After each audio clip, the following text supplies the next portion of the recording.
Good morning. Andrea Proeber here with Great Expectations Realty. So a few people have actually been watching my videos, which is awesome. Thank you so much for that. One person said that I needed to get a microphone, which floors me because I am so loud and apparently it's just not coming across, which is probably a good thing.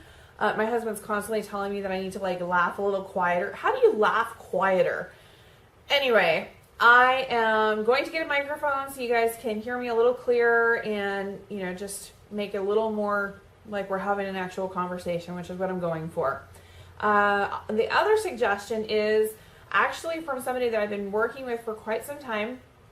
He actually said that there are very few videos out there where property managers will give tips and tricks to new investors coming in, or new investors to Florida at least. It's kind of difficult because I've been doing this for over 12 years and I've literally seen everything, the good, the bad, the ugly. I've seen it, okay? I've done it. It's all out there. So at this point, we have about 150 properties that we manage here at Great Expectations Realty. We don't really advertise our property management so much. It's basically just kind of word of mouth and referrals and stuff like that. A few people find me online, but primarily we really don't advertise that because the property management side grows so much by itself. If you're a decent property manager, you should have absolutely no problem with finding investors and stuff that want to work with you. One of the things I would strongly suggest is talk to a realtor or especially a property manager right from the start if you're new to the area, because property managers, we're going to know where a good rental income is going to come from. I look at jobs in the area and the schools and is it close to public transportation? What are the utilities like? For us, we have in the city of Ocala utilities, and they're known to be fairly expensive.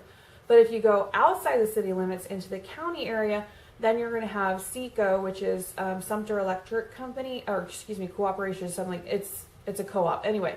And then there's also Duke Energy. So depending on where you're at, that's going to change your monthly bill significantly. So if I were recommending somebody to purchase a property that's going to primarily be a rental, these are things that tenants are going to look at. It's not just the rent of the property itself, but they can't pay that much in rent if their utility bills are going to be astronomical. Is it going to be well in septic, or is it going to be on county water or some small utility water company, which we have a lot of the smaller companies as well.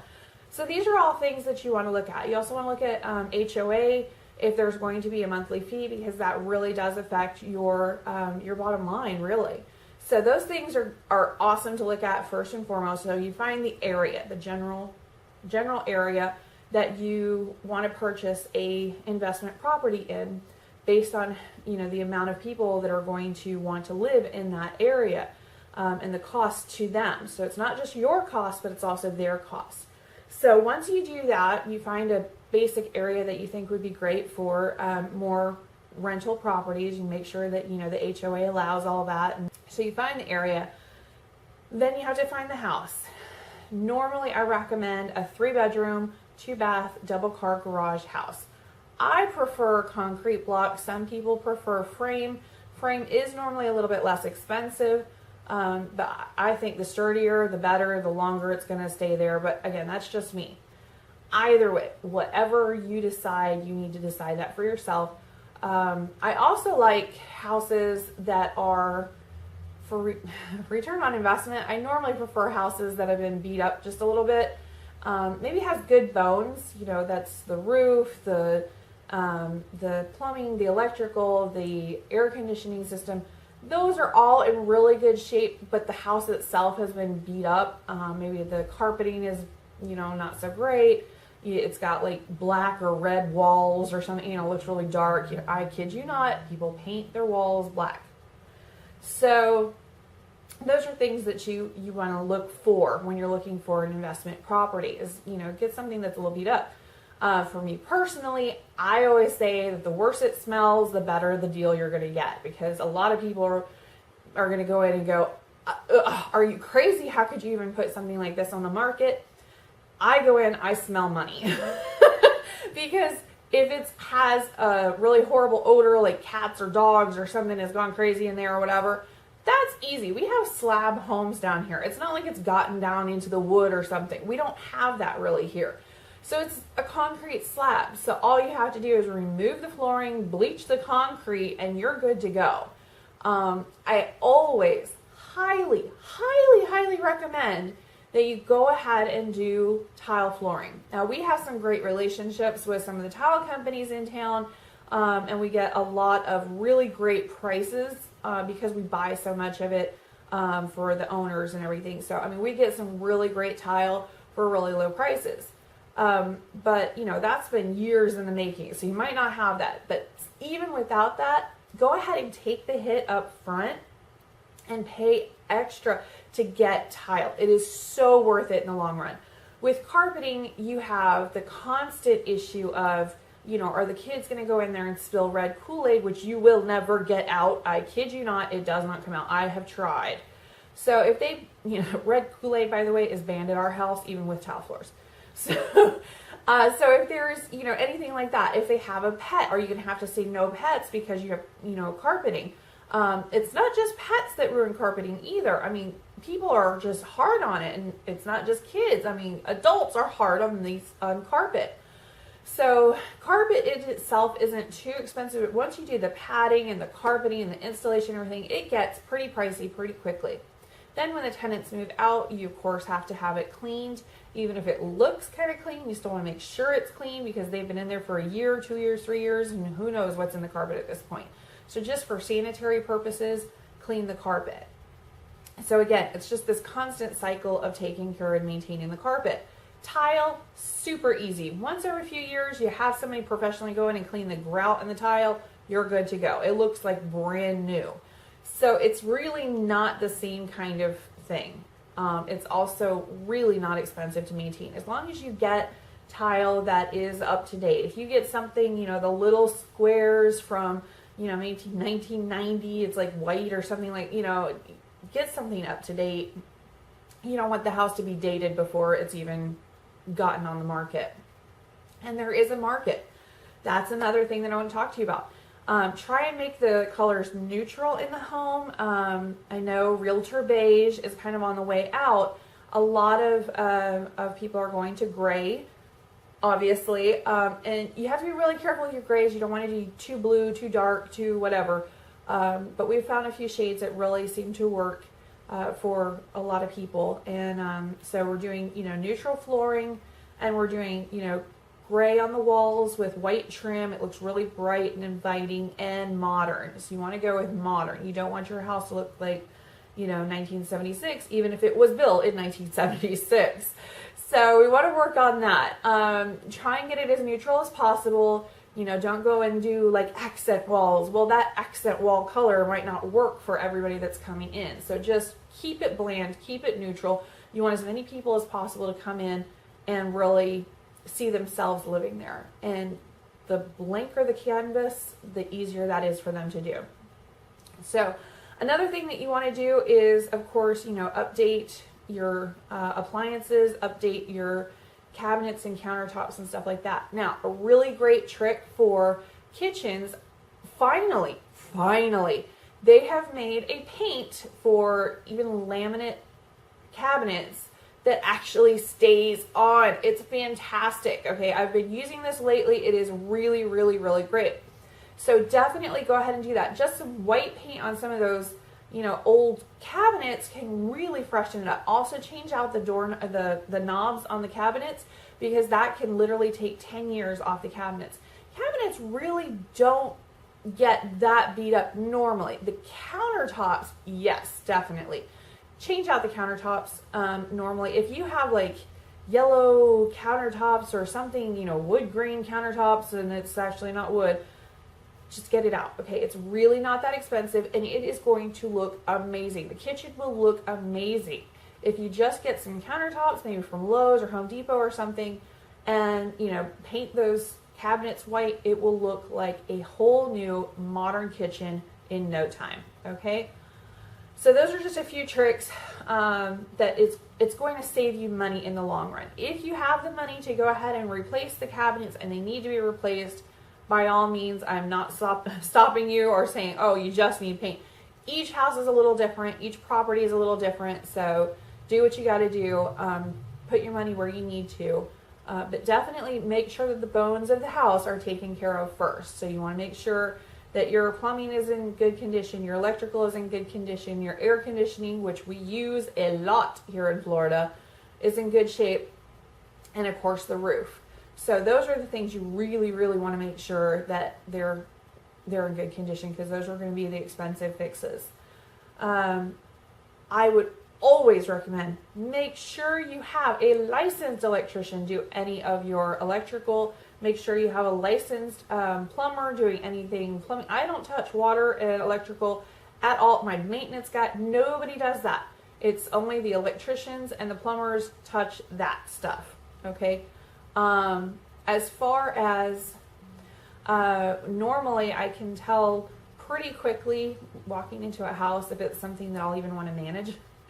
So at this point, I normally look at the houses first. Of course, I check the investor to make sure that, they're not going towards the slumlord category, because we don't do that. We really want to maintain a good relationship between the owner and meeting their expectations, and also meeting the expectations of the tenants. And it's really hard to walk that line, because of course, the owner isn't really going to want to put a lot of money into the property, because then they're not going to get any return. They have property taxes, they have insurance, they have all sorts of stuff that they have to pay on a house they're not even living in. And then of course the tenant feels like, well, they're paying X amount in rent, so they should be getting the Taj Mahal. So we have to walk this very thin line all the time. But getting a home that is clean, sanitary, bug-free, and in good mechanical condition, as far as, all the bones, that's something that people should expect. So if you have tenants, that's something that they should expect from you. So make sure and give them a good product. Okay. The better the product, the more people are going to be wanting to pay for that. Now, right now, there is a serious rental shortage. I have hundreds of people call me every single week saying, do you have 3-2s? Do you have 3-2? Do you have a 4-2? Do you have a 3-2? I have absolutely none right now. I have not had a 3-bedroom, 2-bath home to rent out in a couple months.